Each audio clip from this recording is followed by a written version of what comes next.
Guna memperkuat sinergitas dan soliditas antara TNI Polri, Polres Aceh Timur bersama Kodim 0104 Aceh Timur gelar latihan menembak.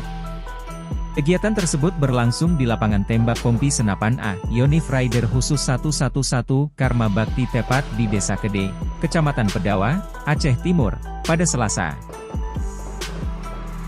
Dalam latihan menembak bersama diikuti oleh Kapolres Aceh Timur AKBP Andi Rahmansyah, dan Dim 0104 Aceh Timur Letkol Infantri Agus Al-Fauzi, dan para Kapolsek Daramil.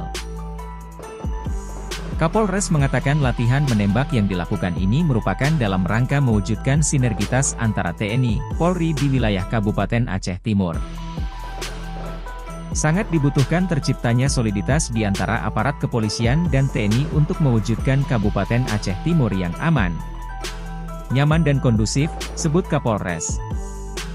Harapannya sinergi dan soliditas ini terus terjaga demi menciptakan rasa aman dan nyaman di tengah masyarakat sehingga silaturahmi tetap terjaga, terang Kapolres Aceh Timur.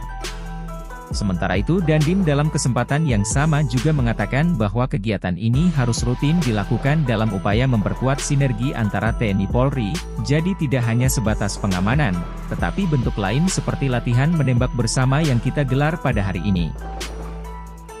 Kedepan kami Kodim 0104 bersama Polres Aceh Timur akan melaksanakan kegiatan-kegiatan positif lainnya bersama sebagai sebuah rutinitas, terang Dandim 0104 Aceh Timur.